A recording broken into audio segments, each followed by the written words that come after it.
Happy holidays, everyone. What is your reason for this season? There has scarcely been a more revealing question for 2025 and who we are. With spirituality, religion, politics embedded into every news headline, feeling disconnected with community has a lot of us questioning even our own identity. So with me today is public theologian, former evangelical pastor, and best-selling author of Hellbent, Brian Recker. So if 2025 has left you with more questions than answers, let's start with the big ones. What the hell? Hi, Brian. Hi, Daphne. Thanks for having me. Brian, I'm so glad you're here. Let me check this out. Let me see if I can still do this. You ready? Genesis, Exodus, Leviticus, Numbers, Deuteronomy, Joshua, Judges, Ruth, 1 Samuel, 1 Kings, 2 Chronicles, Ezra, Nehemiah, Esther, Job, Psalms, Proverbs, Ecclesiastes, Songs, Psalm, Isaiah, Jeremiah, Lamentations, Ezekiel, Daniel, Hosea, Joel, Amos, Obadiah, Jonah, Micah, Nahum, Habakkuk, Zephaniah, Haggai, Zechariah, Malachi? Malachi. Yeah! Okay. Well, now Matthew, Mark, Luke, and John, right? God, can you do them? Can we do them for sport? Honestly, it's been a minute. I tell you, my speed is better. Tune. There was a song that got me there. I don't know if I can think of the melody, then I could probably do it. But I don't want to go into that headspace right now. No, Joe. And the funny thing is, and I say this with Jess, and I say this with qualification in some ways, religion for me growing up, there was a little bit of competition, right? It was a little bit of self-righteousness. And, I grew up in the space of evangelical with a dash of Pentecostal. So that's a whole nother branch, right? But a lot of it was about the act, was about the show, was about showing up and maybe not really feeling authentically connected to God and spirituality. And I love your book for that reason. I am just finishing up the last chapter and it is a lot of nodding for me. Like, yes, Brian gets it. Can you tell us what your origin story is? Can you tell us where this all came from for you? Yeah. So I relate to what you just said a lot. I also had, these things memorized. In fact, while you were talking, I couldn't help myself. My brain did, in fact, recall the song, and I went through and I could do Matthew through Revelation. So just so you know, I do have it in there. I was Matthew, so I was raised the son of an independent fundamental Baptist pastor. My dad is still an independent fundamental Baptist pastor in New York City. Went to Bob Jones University, which for any of your listeners who might be familiar, it's kind of a notoriously conservative fundamentalist Christian college. So I was homeschooled as a youth, as a pastor's kid, and then I went to Bob Jones, the fundamentalist school, which was really where I first took my first step of deconstruction, in that I was really just turned off by the fundamentalism, and I attached myself to more mainstream evangelicals. And for your listeners who are maybe unfamiliar with the differences, they can be a little bit subtle, but evangelicals are more culturally engaged.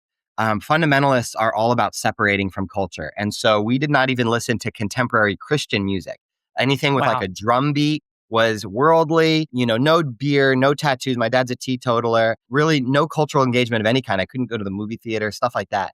And so becoming an evangelical meant that I could wear jeans to church and, listen to more contemporary music, maybe even some secular music, as long as you didn't get too crazy. It felt like it opened my world up a little bit. And I actually quickly dove in. And by that time, as a pastor's kid, I had the Bible verses down pat. And it felt good to be in a space where I could be a little bit more myself. And so I quickly became a pastor at quite a young age. And there was quite a few years where I really enjoyed it. I mean, I really did love being a pastor, and I still reflect warmly on many of those memories. And it's not like I feel like it was all bad by any stretch of the imagination. But there was a breaking point, several really. And one of them was quite political. Really in 2015, when Trump became the front runner, was the first time that I began to all of a sudden recognize that I was in a different place than most evangelicals. I think I had rose-colored glasses on towards the movement. I was surprised that as a movement, evangelicalism lined up behind Donald Trump. 87% of white evangelicals voted for Donald Trump. And that took me off guard. I wasn't expecting, when he became the front runner, I wasn't expecting people in my church to be excited about his candidacy. Yeah. And I think I should have been. Now, looking back, I see that Trump, in my opinion, is not an aberration in the evangelical movement. Like, whoa, where did he come from? I see him much more as a logical conclusion of that movement. And so that shift from 2015 to 2020, I was trying to find my place within that space and really also challenge it from really caving into its worst impulses. And so I continued to pastor until 2020. At the end of that year, I put in my resignation. That was really the year that I think some further things broke for me, where I felt like in order to have integrity and be myself more fully, I had to step out of the movement in order to speak my truth, because there were just too many ways in which I was censoring myself in order to keep my belonging within that community. Brian, you're a gifted speaker. Even in the conversation we've had, you are just so infectious and your energy is incredible. And I think you said something really interesting from a historic standpoint. Like back in the 50s, back in the 60s, we wouldn't have seen this pairing of religion and politics, but there was one particular evangelical pastor in the 70s, I believe, who really sort of put the mark on pairing religious identity with candidacy. Talking about Falwell? Yeah, indeed. Yeah. Good. Yeah, we know our religious, H 101. Bob Jones, the college I went to, was actually kind of instrumental in the rise of the religious right, because they were sued, and I could be getting the details wrong. You can Google this afterwards, but they had rules about allowing other races. They were a very racist institution, and they were sued, and they lost their tax exempt status because they, in the 70s, didn't kind of cave on integrating the way that the government was calling them to. And so they kind of were saying this is a religious institution and we should have religious liberty to deny Black people from being, regular students. And again, there might be some intricacies of this conversation, but basically they made that like a religious stance. They lost tax exempt status over it. And that was kind of the moment that the religious right recognized that segregation was a loser in terms of an organizing idea to motivate the religious right, because it was very unpopular and it made them look bad. And they began to pivot towards abortion as the organizing issue rather than racial segregation. So Bob Jones was really like the last stand on that issue. And after that loss, it was like, okay, we need to find a different focus area. Talk about politics, right? Just shifting your belief, shifting your perspective on pop culture, right? Or very interestingly enough, prior to that, abortion was not seen as a big issue for conservative Christians. Even the Southern Baptist Convention. Tell me more. Say more. Yeah. You can look up Christianity Today articles from the 70s where people were talking about how, hey, abortion is this very open-handed issue. Some people feel this way, some people feel that way. The Southern Baptist Convention as a denomination was a pro-choice organization. And really, it was after they had to reconsolidate and regain power because segregation, again, was no longer a great rallying point. They had to figure out, how are we going to get our base to stay together? And they really, anyway, that's a whole different historical We can dive into the history. Yeah, exactly. We are very easily manipulated. But just to illustrate our conversation, that this is a shifting perspective, that a lot of the politics related with evangelical beliefs are really just subject to political popularity. Because, like you said, in the 70s, we had a different stance. And depending on which denomination you were, you would have had the decision that way, right? To say, okay, we're standing here, we're feeling here, because it was about morality, right? It was about morality back then, and human non-judgment, love, grace, and bringing people in as a community, not a club. Yeah, and you even think about some of the issues right now that are like the line in the sand issues for evangelicals. Like for me, when I ultimately had to leave evangelicalism was when I was wrestling with things like queer affirmation. Trans people don't show up in the Bible at all. And the handful of verses about homosexuality are very contested. And Jesus never says anything about queer people at all. So this is not a core doctrine by any means. And yet for evangelicals, it very much is a line in the sand issue where if you affirm gay people, you will no longer be seen as an evangelical. I would ultimately, you'd lose my job, lose my place in that community. And this has a lot more to do with culture than what the Bible says. Absolutely. Because even if you look like hundreds of years ago, the issues that they were fighting over were things like baptism and how you did communion. They were literally like cutting each other's heads off over baptism. And now those same, different denominations will say, oh, you might do baptism differently, but as long as you also reject queer people, we can be on the same team, right? So those lines are constantly moving around. And again, it has a lot more to do with creating insiders and outsiders and cultural division than it does actually spirituality. So, Communities, not clubs. Yeah. Well, I think you and I illustrated also. I love that point that you made because there really is, if you've read the Bible, I'm sure you and I have done 1,000 times, right? From recitation, but there is a different voice in our Old Testament and in our New Testament. So it's really funny that you said Jesus, right? So anybody who's familiar with the core doctrine, right, of the 66 books, right, of the Bible, the Old Testament, particularly the first 5 books, have God illustrated or described as a very vengeful, wrathful sort of spirit, very, very punish focused, right? You don't do this, right? And then we get this entire different feeling of God when we walk into the New Testament, and all of a sudden Jesus is being integrated. All of a sudden he's a God of grace and mercy and things like that. So do you have a favorite God voice? Because they're definitely not well, matching sometimes if and you to read. overcomplicate it, and not to go in the weeds on here, but to Yes, complicate it sorry. even further, even those even those early books are not one consistent voice or one consistent picture of God. Most Bible scholars would say that, like, for instance, the book of Genesis and those first 5 books they weren't written by Moses. First of all, there's 3 different traditions that came together to compose those books. Yeah. The Yahwehist, the Elohim, and the priestly tradition from different literal centuries that came together and have re-edited. And each of those traditions actually had slightly different pictures of God as well and emphasized different points. So whenever you're entering the Bible, you're entering an ongoing conversation with a lot of different voices that did not all think the same things about God. And that to me is more interesting, because what that means is if the 3 different voices that composed Genesis had 3 different views of God, then maybe it's okay that you have a different view of God too. Maybe you're allowed to bring your own thoughts to the table and your Relationship. own intuition. Yeah. Join this conversation.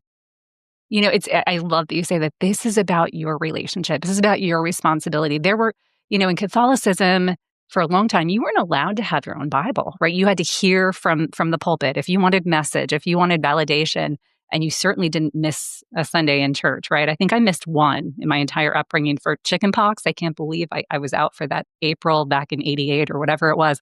But even the text itself, the first 4 books of the New Testament gives different accounts of Jesus's early years. So if you were reading this, there's some inconsistency on timelines and where we went after his birth.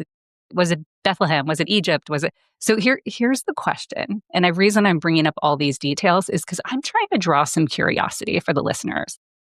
If some of these books aren't matching or the text aren't matching, even in facts and details and timelines, this kind of gives us a little bit of levity and latitude to look at it as the book that it is, as the account that it is, and draw from spirituality, not specific text. Yeah, and the interesting thing even about those 4 books is that depending on which ones you're talking about, they actually knew about the other accounts. So it wasn't like, oh, he made a mistake and he told the story differently and he just like messed up. I actually think a lot of that is intentional because those different authors had different emphases. They had different stories they wanted to tell. They wanted to tell them in different ways. And for them, perfect historical accuracy was not the point. And so when we focus on that, we're actually missing the point that they're actually trying to teach us things. They're trying to draw us into the Jesus story, and they're wanting us to make it our own story. And so as soon as you're starting to like draw, make the thing like, well, it all has to fit together and it all has to be saying the same thing. And the point is to figure it all out and make sure that it's all systematized and it interlocks perfectly.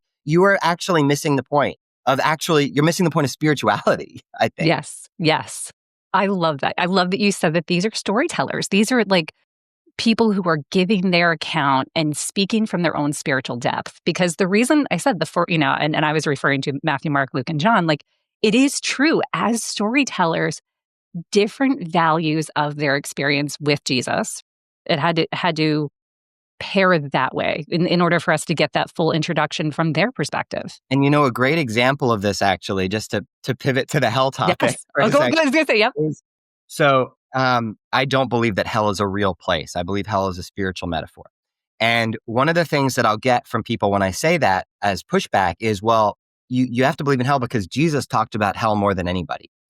And actually, the word Jesus used for hell is Gehenna, which literally means the valley of Hinnom.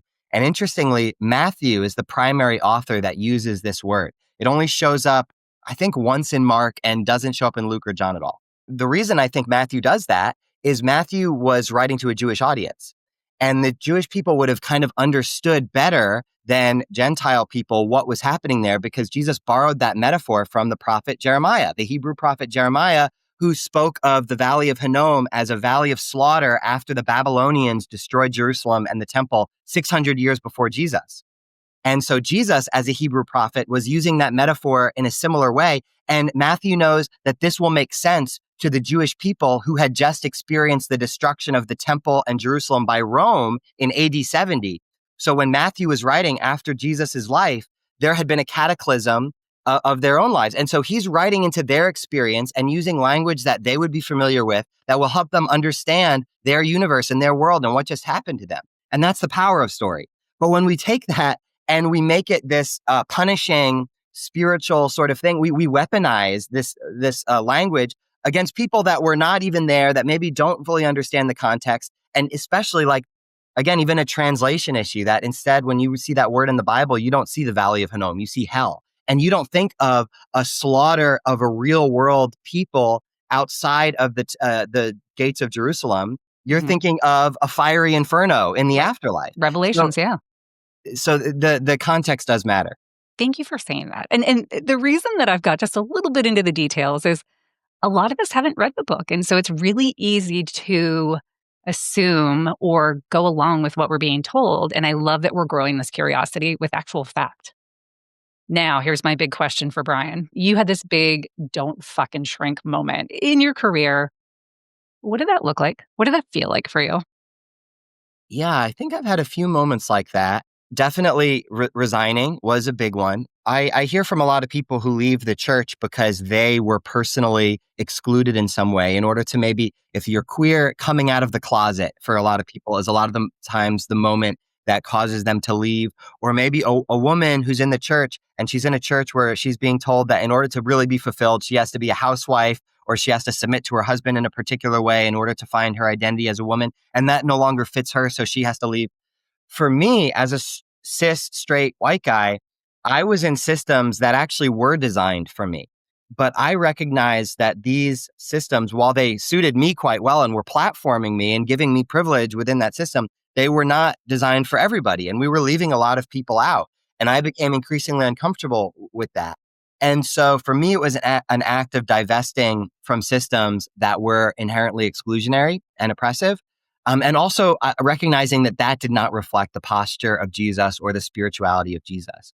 And so when I left, I will say that what makes it really, really hard for people to deconstruct is not typically just changing your ideas, although it is hard to change your beliefs. And sometimes even when you begin to change your beliefs, some of those other fear-based beliefs can sort of haunt the edges of your mind. And you can think, well, what if I'm wrong? What if I'm going to hell? But I don't think that's the hardest part. I think the hardest part is losing belonging.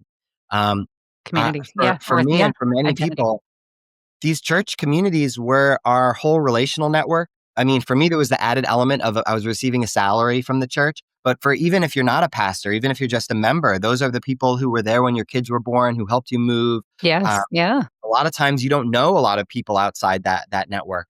And so losing that belonging can be really challenging. And so you end up shrinking yourself to fit in a community that doesn't allow the fullness of who you are to exist within that community. So you end up cutting off parts of yourself to exist within that space out of fear of losing that belonging. And so for me, to not shrink from what I was feeling, to stand in my integrity, it really did mean honestly losing most of my professional connections and a lot of my closest relationships. And not because I said, hey, I don't want to be your friends anymore, but simply because I stepped out of that community and I began publicly talking about harmful theology and why I believe that Christians should fully embrace and affirm queer people. And when I did that, there were losses. My previous church removed my 8.5 years of sermons down from their website. Wow. Sent a church-wide email about me, basically saying, hey, just so you guys know, Brian is teaching false things online, so be wary. And it was a little bit hurtful, but I wasn't really surprised. I kind of did expect that. I knew that that's exactly the sort of thing that would happen, which is why I didn't do it for a while, Yeah, it's brave. That's so brave for you to do that. Yeah. Not just fear of hell, but also your identity.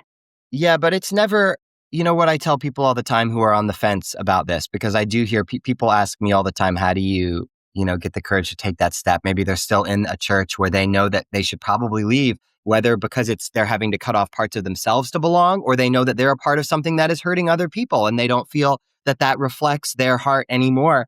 There are losses and those losses are to be grieved, but I have never once regretted becoming more myself, stepping into my integrity. You can do this kindly. I don't have to be mean That's about right. it. I It's didn't not say, "Hey, confrontational. Yeah. screw you guys, you're evil."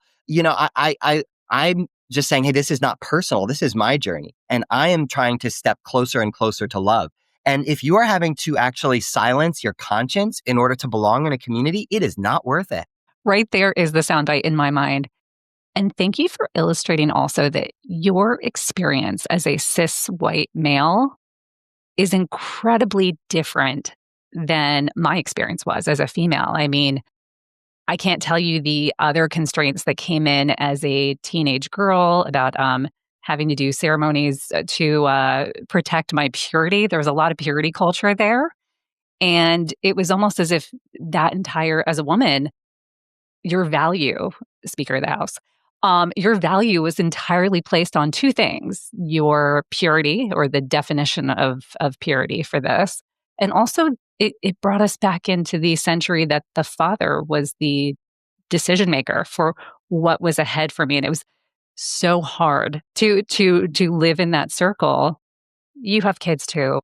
You sort of live in this, and you haven't even left your spirituality, which I find so profound, because a lot of times when I talk to folks who are in this space and it doesn't align for them anymore, the church that they came from, you haven't actually left the church, which I think is really incredible. Yeah, I think there's a different path for everybody. And I never try to say this is what your path of integrity should look like, or deconstruction, to use that kind of buzzword for this movement of people who are leaving the church or reconsidering some of their beliefs. There's no right way to do it. For me, it has been empowering to reclaim some of these things, to recognize that nobody owns God. Sometimes atheists, and I love atheists, so this is not a knock on atheists. I have so many close atheist friends. But there's fundamentalists in every group, right? Critical thinkers. And Yes, go ahead. Yeah. and there are people in every group that thinks that their way is the only way, and if you're an idiot if you don't follow their way. So occasionally I'll get met with a pushy atheist who says something like, "Hey, you started to deconstruct, but why'd you stop? You should just follow this to the natural conclusion and be an atheist. What's stopping you? What's wrong with you?" And Okay. what Yeah. I will often say is, "Hey, listen, like, that's fine that was your path. Like, that's great. There's a really simple reason why I'm not an atheist. And it's just that I believe in God. Not that I have to believe in God. Not that I'm worried about what will happen to me if I don't believe in God. Not that I'm worried that I'll go to hell if I don't think the right thoughts or believe the right beliefs about God. I simply believe in God because that seems to make more sense of the world and my experience of the world. Here, here. And if at one point, if I come to a place where I'm like, I don't think I believe in God anymore, that's okay. I'll just be honest about that on that day if that day comes. And that won't be a bad thing. I don't think I'll be punished for that. Just like I don't believe that my atheist friends are punished for where they're at. But I can just be honest about where I'm actually at without attaching fear to it and without allowing somebody else to be in the driver's seat of my spiritual journey. It's huge. Obviously, and it's also so important that you're saying it's your responsibility, right? This entire spiritual growth, whether there's heaven, whether there's hell, whatever the context is for you, your understanding of being a human being, having a spiritual connection, it could be with nature. It could be with whatever you deem to be the holy existence of life, right?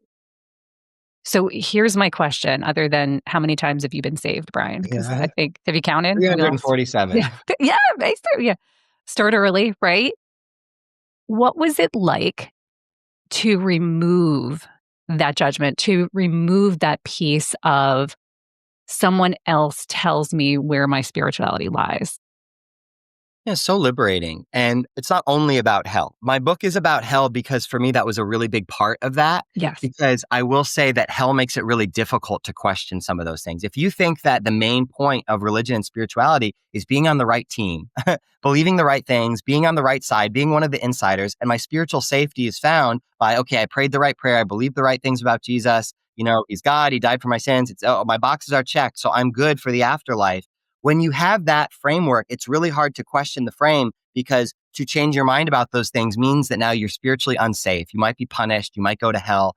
Yeah. One of the best things about deconstructing that and recognizing that spirituality is not about thinking the right beliefs and, making sure that all of that is figured out it's not about certainty. When I was a pastor, I felt like I had to have the right answer for everything. Yes. And so you end up manufacturing certainty about things that nobody's actually certain about. Mm-hmm. Nobody Yep. knows Yep. in any kind of certain way what's going to happen when you die. Anybody who tells you that they know that is either selling something or they're manufacturing a false sense of certainty out of fear because they have a narrow spirituality that requires certainty for safety. And the reality is, nobody has that kind of certainty. And actually, faith is not about that. So for me, it's been very liberating to recognize that it's okay not to know. It's Mm-hmm. okay to keep open questions. I don't have to. I had my flag planted pretty deep in the sort of evangelical world, like this is what I believe. Yes. And for me, the process of deconstruction is not uprooting that and planting it just as deep over here on a more progressive side of the line. I don't know that I don't need to experience that same level of certainty. I hope that in 10 years, my beliefs have continued to evolve because I'm on a journey of trying to become more loving. And I will learn things that I don't know now, and I will hopefully adjust myself with that increasing knowledge. It's really hard to be on that kind of journey if you're afraid that journey will take you out of this little circle of safety and certainty. And so you don't really have the safety to listen to yourself or to listen to the voice of love. Spirituality, in my experience and in my transition, has really been about accepting curiosity, right? Knowing that curiosity isn't blasphemous. So I think it actually, by removing the ego, like you just said, by removing the ego of this is what I know, this is my doctrine, these are my beliefs, by removing the ego and being curious about the way I feel, about the world that I'm in, about what I'm being fed, I think that makes me a better Christian. I think that makes me a better spiritual person. I think that I am not afraid of external truths or external information or learning. And I think that's the roadblock for a lot of folks. Yeah. Is that what you're saying?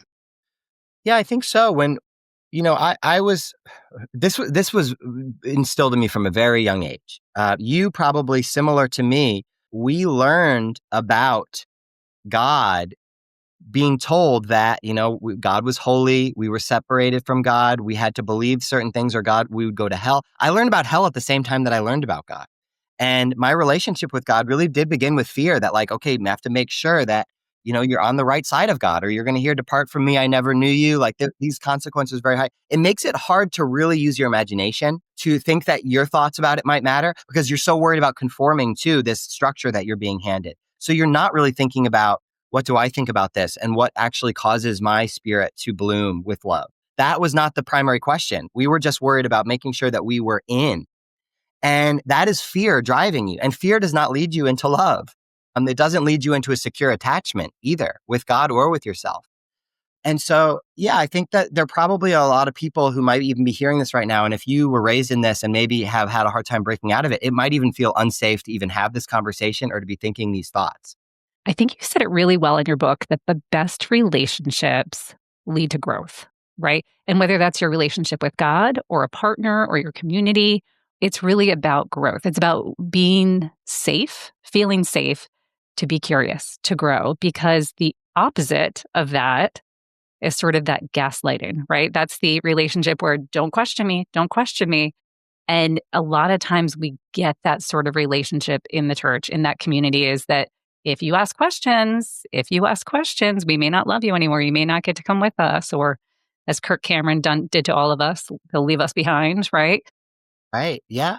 That fear of being left behind, I think, is one that many of us who church kids in the 90s had that. For many of us, that's like one of our core spiritual memories. Like what it meant to be spiritual or to be Christian in some ways was to have that really wrestle of, am I in? Am I going to be one of the Yes. safe ones? Or Yep. am I going to be outside? Am I going to be left behind? And the problem with that is that you're not engaging curiosity in that way. And your community is not calling that curiosity out of you. I mean, if when you begin to question things, your spiritual leaders or your community respond with, hey, careful. Like, and what they're doing is they're shrinking you. Mm-hmm. There's but Thank you. Yeah. what if this is my conscience? What if this is love inside me calling me? And don't you, instead, I think a safe spiritual community is one in which they would ask curiosity of you and say, well, what's going on in you? And, oh, that's interesting. Oh, maybe I can learn from you. See, when you think that you have all the right answers, there's no mutuality. There's no, oh, I'm bringing something to the table and I'm going to get something from what you have to offer. And we're both going to learn from each other and we'll be wiser, the two of us, as a result. But when you think that your way leads to hell and my way leads to heaven, you're not going to have that kind of mutuality. You're just going to try to conform to the safe, certain structure that results in salvation. Can I ask you one more question? This is one of those things in your book that it just made so much perfect sense, that you're right. There's this punitive, and the punitive aspect of Christianity is, I mean, let's be honest, it's the selling point, right? You want to fill the seats, you want to have the revival, you've got to have a consequences. But this is not actually always been the case. I mean, this is only maybe a century old, this whole fire and brimstone, right? What were we, how were we getting Christianity before this? Well, unfortunately, I do think that it actually is quite, no, I will say that's always been Christianities. I think it's important that there's never just been a monolith called Christianity. There have always been many different Christian communities doing things many different ways. I would say that since the Roman Empire got involved and Constantine, Christianity was very pluralistic and had a lot of different opposing views. And a lot of that wasn't hammered down into rigid dogma until some of those early councils that were fueled by Constantine becoming converted. When the empire gets involved, they kind of want to codify everything. Empires tend to like rigid black and white rules. They don't really like everybody just doing their own thing and engaging spirituality with curiosity. They want to say, well, here's the right way to do it. And unfortunately, while many beautiful thoughts and doctrines came from those creeds and councils, what also came from that was, here are the right answers, and if you disagree, we're going to persecute you and kill you. And to me, violence to enforce a particular doctrine is not a fruit of the Spirit and is not the way of Jesus. And that has really been the shaping, that has shaped the entirety of Christendom. Now, there have always been movements that were more life-giving and more love-oriented. I think of the Anabaptists, for example. I think of certainly even the Black church tradition, which has always been very justice-focused. So there's been there's been a plurality of Christianities, and there's a lot to dig into there. But unfortunately, the fear does go back pretty far. Yeah, whenever something becomes sort of a hierarchical thing and associated with empire. In other words, and we see that even now with Christian nationalism, that there's a desire for cultural dominance. This isn't primarily about, hey, what's going to cause us all to grow in love, as much as how can we get people in line? And to me, that is the opposite of the true spiritual impulse. Brian, I love this conversation. We could keep this going for another 2 hours, and I hope we do someday. I hope we just jump on and do this. Brian, your book is one of the best things I've read all year. I'll be honest. Oh my It's one of God, those thank things. you There's so much just for saying that. it has sparked so much creativity, but in such a safe capacity that if you are someone who is on that fence, not sure, and make sure, and I think seeing the world that we're living in right now and questioning, hey, this doesn't match up with who I am spiritually as a person. Who needs to hear this book the most, or what can you offer? You know, we were saying before the show, I mentioned to you that I've gotten some DMs from people who bought my book only with great trepidation. They felt fear and religious guilt at the very act of adding it to the cart.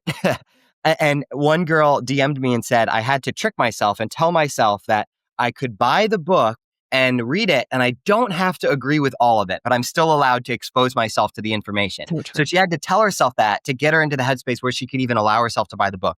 Because for many people to question the existence of hell is to invite the fact, well, what if I'm wrong? And if I'm wrong, does that mean I'm going to go to hell? And so if that punishing fear is haunting you, I would say that you absolutely should read this book, even if you disagree with it, because fear should not be the motivating factor in your spirituality. I think we should all agree with that. Yes. I think that if you're in such a rigid, narrow spirituality that you can't even expose yourself to other ways of thinking about spiritual thoughts, about even Christianity and what the purpose of it is. One of the questions I'll get from people sometimes when I say, hey, I don't think hell is a real place, I think it's a spiritual metaphor, they'll say, well, if there's no hell, what's the point of being a Christian? And if that's you, what I would say is I think you need to sit with that question, because that reveals a lot about the nature of your spirituality. I think we can do a lot better than a spirituality that's based in how can I make sure that I don't go to hell? That is not where love blooms.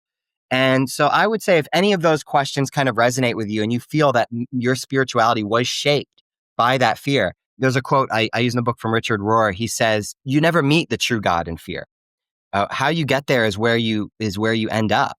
In other words, if we meet God in fear, we're not going to arrive in love. And for many of us, those formative spiritual ideas were so rigid and so fear-based that we have never really embraced a truly loving God. Even though later in our Christianity, maybe we heard, okay, God is love, God is love, God is love. But we had to sort of make that love fit together with the idea that if we got this wrong, that same loving God was going to punish us for eternity.